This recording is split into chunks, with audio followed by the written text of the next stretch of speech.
Alright, I made some new hand loads. It's getting kind of dark out. I got my chronograph up with the light. What this is Spear full metal jacket, 230 grain ball bullets. And it's over 7 grains of power pistol. The load data for power pistol was 7 grains through 8.1. But it said at 7 grains the velocity is supposed to be 892 or 882, excuse me, which is way faster than the standard ammo. I'm thinking that's pretty good. So I don't want to go much above that, so I just stayed right at 7 grains to see what I get. I fired up a few rounds of these and there was just flames going everywhere. But whoops, there. Let's see what kind of velocity I'm actually getting. 918,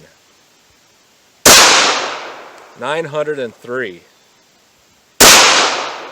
908. I'm getting kind of the same issue I was getting before. Failure to feed and then fail to extract with these hand loads. 902, 894, 892, 908, 893, 891, 904. Wow, that sounded loud. Just inspecting my gun. It's totally clear, 100%.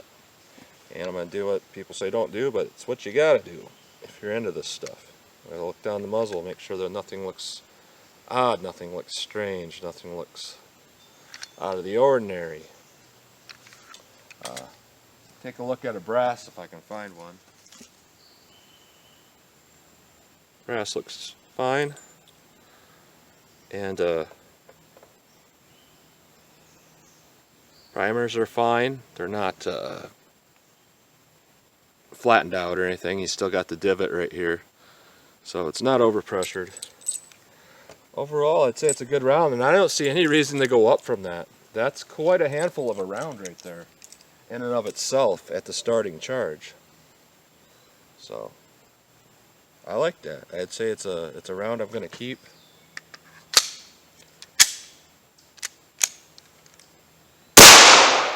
$928. That is just smoking. 920. Consistency's there as well. Accuracy, we'll have to figure out something to do here. I didn't bring any targets with me. Let me find something. Yeah, about 7 big steps, 7 yards or so. See what kind of group I get on that piece of tape.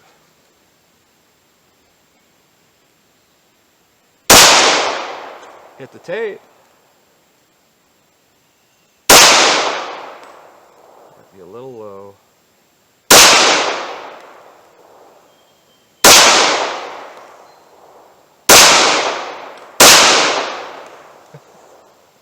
I double pulled that trigger. I ain't used to this. That one's definitely going to be way off.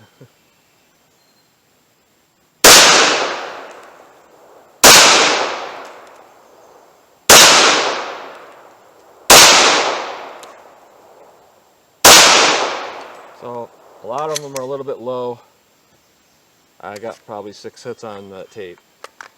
Not extraordinarily great, but not extraordinarily bad either for 45. It does what it needs to do.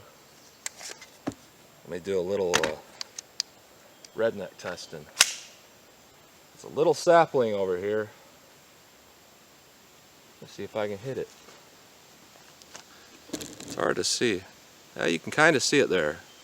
Now, kind of in between my target stand and that large tree, there's right about there.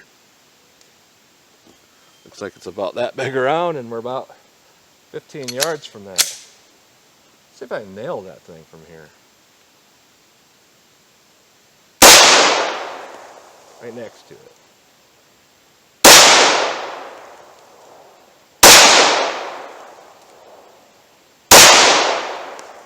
Yeah, I'm going a little bit to the right, to the left every time, so let me bring my sights a little bit to the right. Oh, I grazed it. I saw a chunk come out.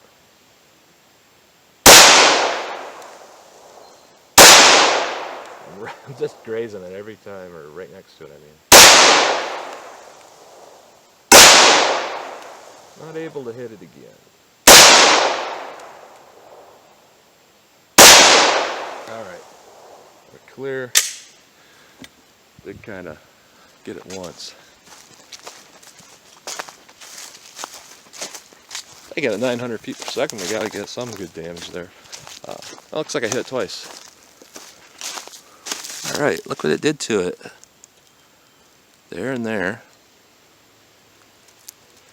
Look what it did to the dirt. Wow. So this is what I was thinking. And we're hitting over 900 feet per second.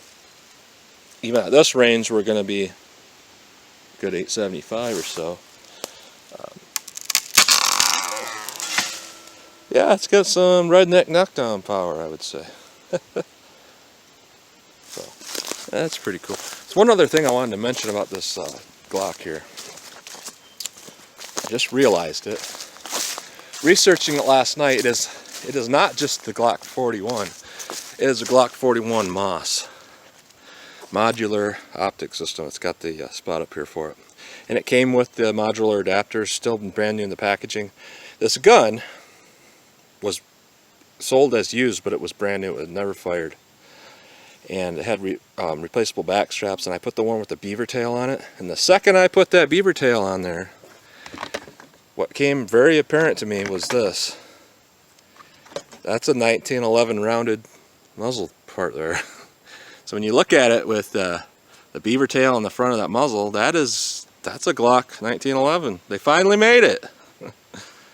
No, it's not. But another thing about this pistol, it's not the Glock 21 slide. It's the same thickness as the Glock 36 or the 9mm versions of Glocks. It's much thinner of a barrel or a slide, which will give you easier acquisition of targets when you're moving quickly.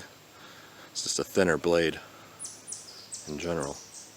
So those velocities are smoking. They're above what you got with like a 1911, because starting charge on that 920, you can't argue with that. That's good. So I'm going to test this G41. I was having a discussion with somebody earlier, and I said to me what's important is not having a modular optic system on top or having even good sights. What's important to me on a nice gun for home defense or even concealed carry is the ability to point and shoot well without looking at the sights. I mean, I get sort of a front sight picture. It's kind of a double vision for me. And that just basically helps me to kind of get a focus on the top of the gun as if I'm pointing out. And what's important to me on any pistol is not how good the sights are, but is it practical even if there was no sights. So basically I'm going to put my hands together. I'm going to see, without actually lining up the sights, can I hit a notebook piece of paper at 7 yards. So let's just see how it works for me. Perfect. You know, the notebook piece of paper, it's a little bit high, a little bit to the left, but it's right in the center there. Let me do a couple more. And the other one's right next to it. The other one's a little bit low on the piece of paper. So let me do a couple more. I got 1, 2, 3 on paper. At that time I think I hit a little bit high because I didn't focus too much, but let me, I got at least one more round in here. Bring it together. Just take a moment to pause. See how it does. Dead center. Same thing.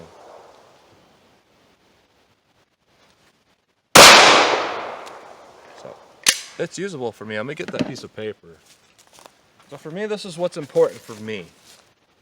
From 21 feet. So kind of put my hands together. Does the gun have enough of a point to it? You know, does it point?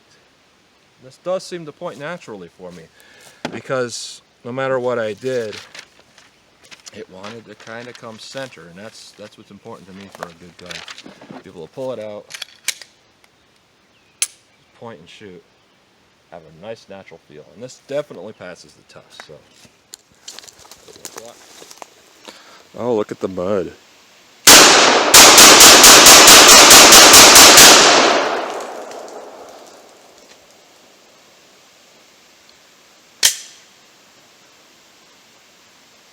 Holy mud. Alright, back about 50 yards. I want to see how well this gun does at my steel tank. It's about this big. We'll see what we get.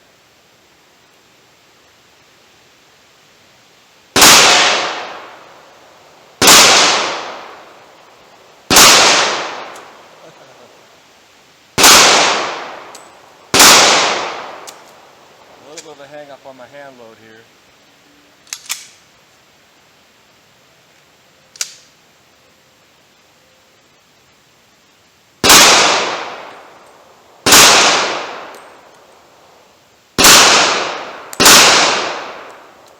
Did that once earlier. This trigger seems a little bit lighter than some of the Glocks I've fired.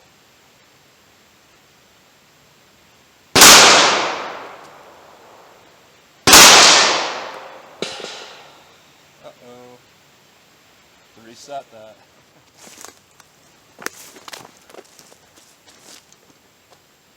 Found a chewed up piece of bullet out there in front of the tank. It's still hot.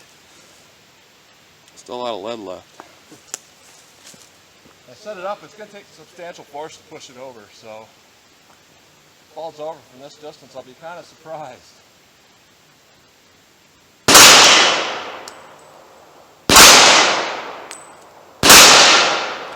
we go.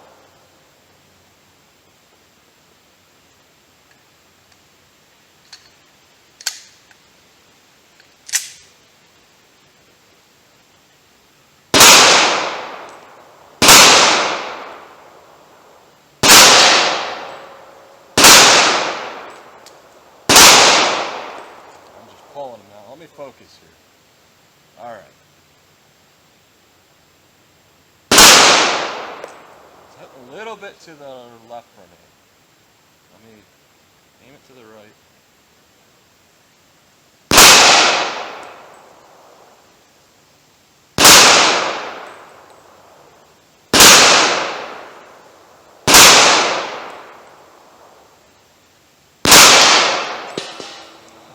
Again.